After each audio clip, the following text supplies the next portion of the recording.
Hello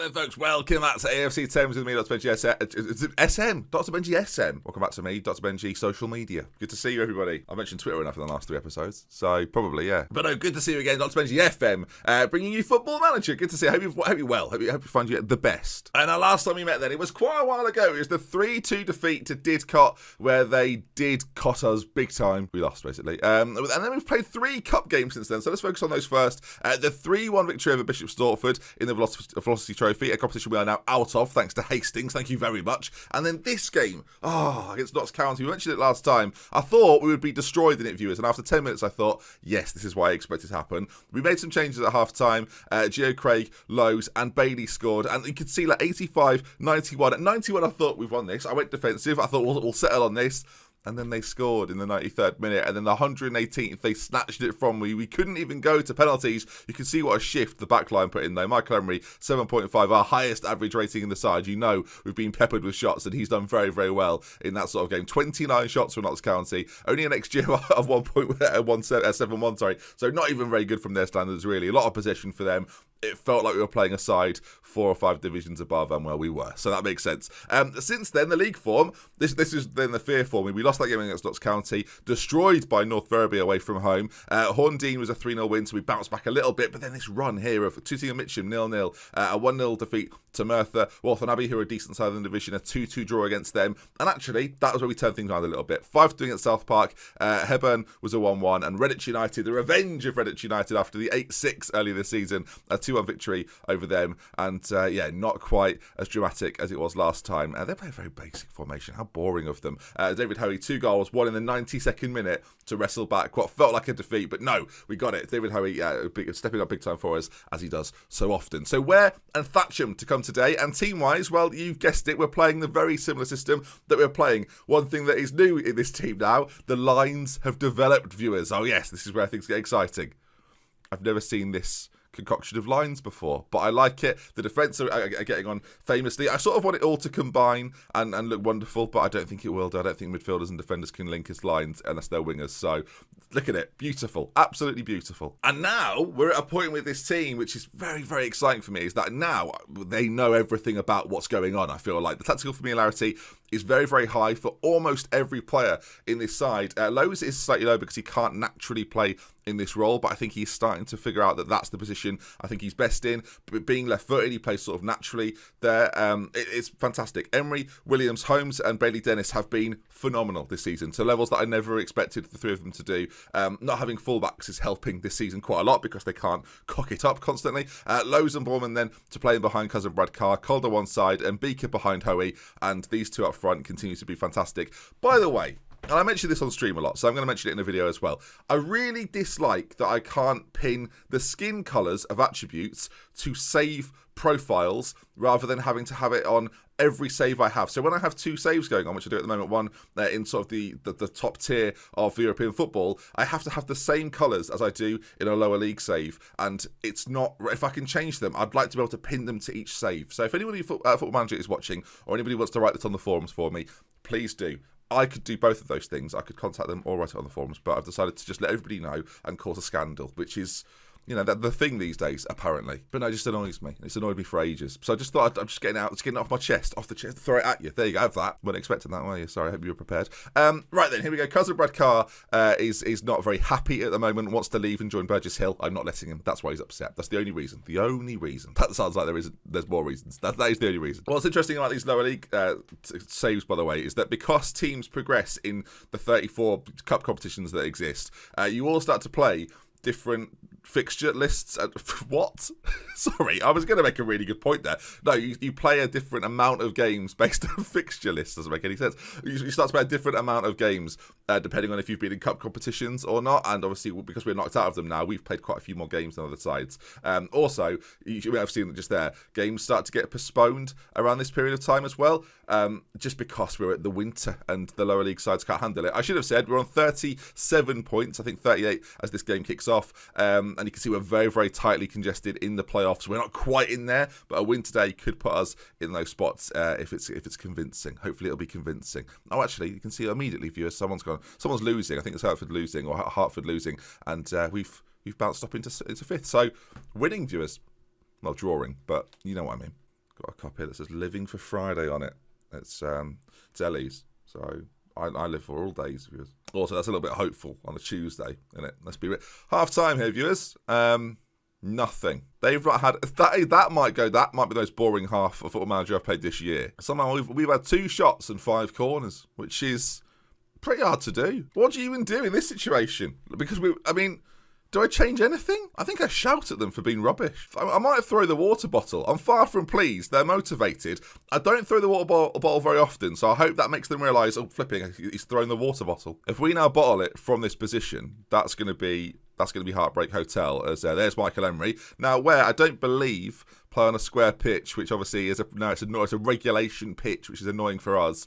Emery launches one forward. If he looks for Mbika, which I think he did do, the ball didn't go to Mbika though. Mbika sort of ran away from it as the ball forward again. Bailey Dennis, the back 3. I tell you, they're going to let me down here because I've just picked them up, but they have been really, really good. It's a wet day here at Ware. As it goes out to that left-hand side, the ball's going to be played back across, and they've hit the post. Wow, they've had little chances in the game so far, but that was probably the best of any chance we've seen so far. That was only a 0.1 on the XG. He's had a header unmarked from 6 yards. What? I'm not sure. I think the XG model's very good.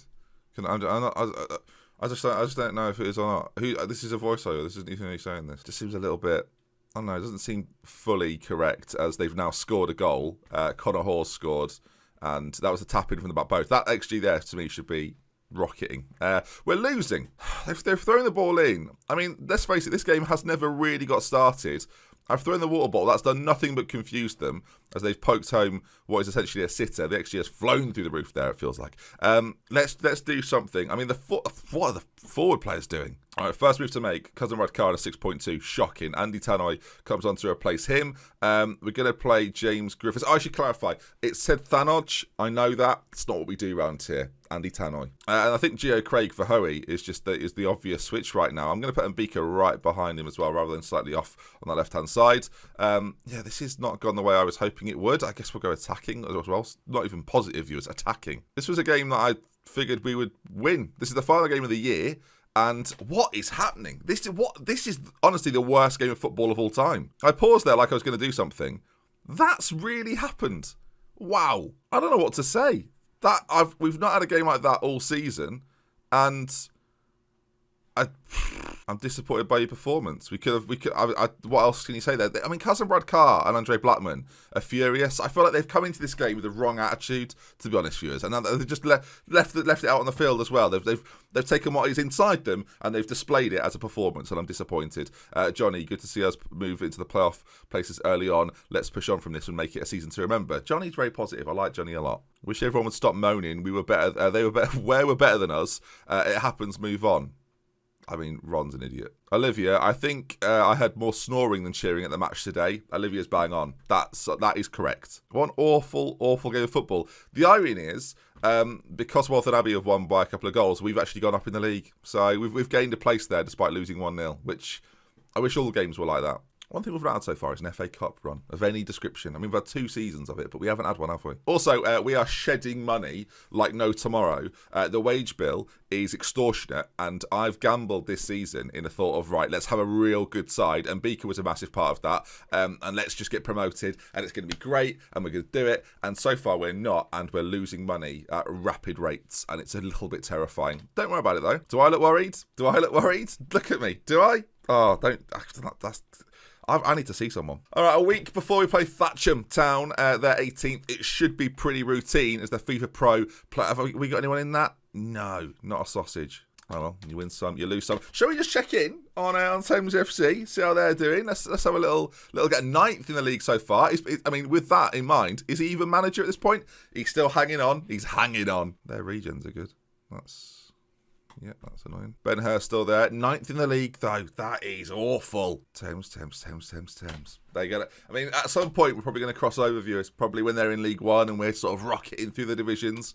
Well, still in. This is the 3rd season in Tier 8. Thanks for watching, everybody. Cheers. Bring on Friday. Living for Friday. Don't even know the motto. Bring on Friday. All right then, home game. This is what we're talking about. This is where the square pitch comes back into our favour. Team-wise, look, they weren't good in the last game. Let's not shy away from it, but this is the game where we start to turn things around. I've just realised as well, we are not that far away from going back to the Salford story version of the 5 in midfield. So who knows where this series could go for you. It could get very, very exciting, as if it's not already. Blackman on that left-hand side, I'm going to change from an attack to a support player on that side. I feel like maybe he's getting out of position once too many times. And Beaker I'm going to put back in behind Hoey. For whatever reason, playing directly behind him is better than playing him slightly off-centre, which is something ordinarily I love to do, but in this system clearly isn't the ticket. It might be a better option one day to move Hoey slightly off-centre and change things around a little bit. We've still got the option to do that.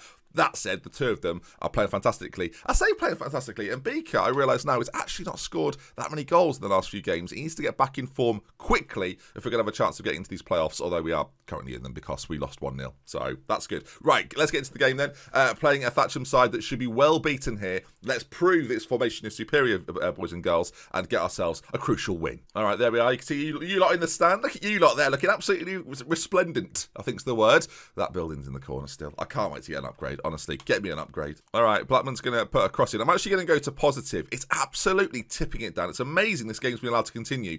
As Ty on Arsenal Fans TV once said, well, it was raining, and we are not so good in the rain. We weren't good in the last game. I'm fearful for this one now. Then relaunches the ball forward. It's challenged, and then Calder's on it. He plays the ball forward. Hoey. This is where Hoey is at his absolute best, viewers, and that is why the man doesn't miss when put in 1v1 situations. We've just got to get in more of them. We didn't see him have a single shot in the last game. Did we even have a single shot in the last game? Terrible stuff. 1-0 in this one, though. 8 minutes gone, and you can see here, they head the ball forward. Calder, who plays as that advanced playmaker, rather than trying to be a winger and getting down the line, he's looking for those through balls to Hoey, who gets in and scores the goal. Better so far than last game, easily. I mean, an actual highlight of an attacking nature for us, so we'll take that. All right, a little bit of defending for us to do, but we do it well as Williams chips the ball. I mean, that is something quite awful, isn't it? Ball played over the top as well. Michael Emery comes out to meet. They should probably have scored there. This is the problem with a square pitch. This is why scorelines can get out of control, because one through ball, you're basically in. Corner though, Blackman to play it in. I'm a little bit worried about the counter attack as well, based on all of that. As Bailey Dennis there probably should have converted. For someone with 3 acceleration and 3 pace, he scored a 25-yard screamer the other day, and I was not really sure what to do. You can see Loughborough top of the table, them and Burgess Hill fighting for it.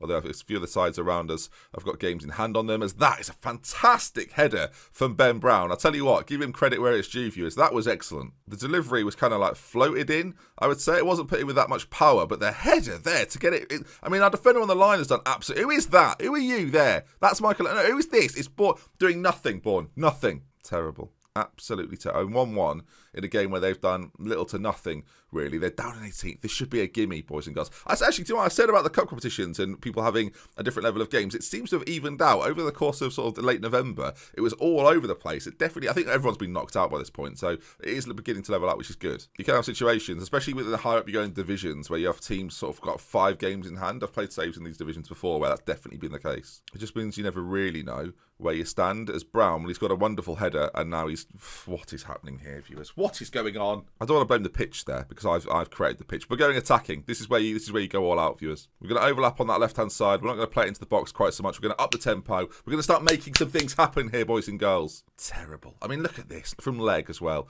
Launches it forward. It's one kick. It's a lovely piece of control by Brown. They're in, and they've scored. Michael Emery there. Grow your arms. Free. A corner for us now. Lift it in. Oh, no, they're going to be in here. He's going to launch this forward, and we've given it away. Not brilliant from us. Oh, no, never mind. We've won it back almost immediately as Williams goes all the way back to Emery, which this is basically, we're through on goal here. You just don't realise it yet. A touch from Hoey and a goal, maybe. Flick towards Cousin Brad Carr. I mean, I'm not sure what that is as a clearance. Anyway, Lowe's on it. Bailey Dennis lifting it forward. Headed back down by Harrison, and the rain is. I'll tell you what, I need to wear some sort of coat, viewers, because I'm absolutely drenched here. Cousin Brad Carr on it again, back to Bourne, played forward. Hoey, great touch. Oh my word, what a goal! Oh my, he just dinked it. He just dinked it beautifully. Show me it again in 3 dimensions. I want to see it. In fact, I want to see it from behind the goal, please. I want to see the way in which he just casually dinks this. This is outrageously good. I'm hoping this name tag thing doesn't get in the way. Oh, it's so good. The keeper sat down, and Hoey there. Well, 2-2, lots of time to go. We've gone attacking as well. So we've upped the tempo. We've gone attacking. This is where things start to get real. I'm going to fire them up as well. They're fired up. Come on, fire yourselves up, boys. 20 minutes to go to Michael Emery goal kick. It's still absolutely, I'm going to use the phrase pissing it down, viewers, here, as Blackman flicks on Hoey for the hat-trick. He's in on goal. Can he convert from there? Oh, he's hit the side netting. He smashed it at the side netting. He's trying to hurt the netting. Is it again Andy Tannoy time? I might do something I've not done so far this season and change the formation up, because this is sometimes what I do. Andy Tannoy is going to come on for Lowe's in the centre. Ball's going to sit just behind. Tannoy's going to come on as a central midfielder on...